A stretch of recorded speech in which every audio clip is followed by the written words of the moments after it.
Iran যখনই পশ্চিমাদের সাঁড়াশি চাপের মুখে পড়ে তখনই তেহরানের আকাশে আশার আলো হয়ে দেখা দেয় ড্রাগনের ছায়া। আমেরিকা চায় ইরানকে অর্থনৈতিকভাবে শ্বাসরোধ করে মারতে, আর চীন চায় ইরানকে তাদের বেল্ট অ্যান্ড রোড প্রকল্পের প্রধান গেটওয়ে বানাতে। কিন্তু প্রশ্ন হলো, ইরান যদি বড় কোনো যুদ্ধে জড়ায় কিংবা দেউলিয়া হওয়ার মুখে পড়ে, তবে চীন কি সরাসরি মাঠে নামবে?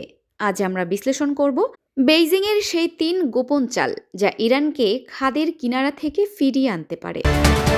ইরান উদ্ধারে চীনের প্রথম অস্ত্র হলো অর্থনীতি। আমেরিকা যখন নিষেধাজ্ঞা দেয়, বিশ্ব তখন মুখ ফিরিয়ে নেয়, কিন্তু চীন ব্যতিক্রম। চীন হলো ইরানের তেলের সবচেয়ে বড় ক্রেতা। কেবল তেল কেনাই নয়, তারা ইরানের সাথে ২৫ বছরের ঐতিহাসিক চুক্তিতে $৪০০ বিলিয়ন বিনিয়োগের প্রতিশ্রুতি দিয়েছে।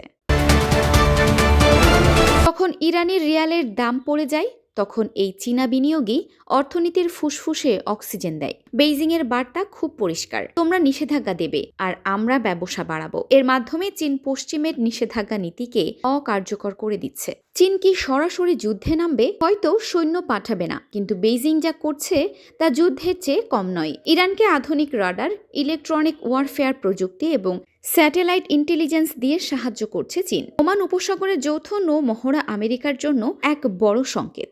এছাড়া কূটনীতিতে জাতিসংঘ নিরাপত্তা পরিষদে চীন সবসময় ইরানের ঢাল হয়ে দাঁড়ায়। চীন সম্প্রতি ইরানকে ব্রিক্স এবং SCO এর সদস্য বানিয়ে আন্তর্জাতিকভাবে বিচ্ছিন্ন হওয়ার হাত থেকে রক্ষা করেছে। চীন মূলত ইরানকে বিশ্বের মূল ধারায় ফিরিয়ে এনে পশ্চিমাদের রাজনৈতিক বিচ্ছিন্নকরণ নীতিকে ব্যর্থ করে দিচ্ছে। চীন ইরানকে উদ্ধার করছে নিজের স্বার্থে। ইরান টিকে থাকা মানেই এশিয়ায় চীনের প্রভাব বজায় থাকা। তবে এই উদ্ধার অভিযানের বিনিময়ে ইরানকে হয়তো দীর্ঘমেয়াদে চীনের ওপর নির্ভরশীল হতে হবে। ড্রাগন আর পারস্যের এই জোট কি তবে আগামীর বিশ্ব শাসন করবে? আপনার কি মনে হয়? চীন কি স্বার্থ ছাড়া ইরানকে সাহায্য করছে? কমেন্টে আপনার মূল্যবান মতামত জানান।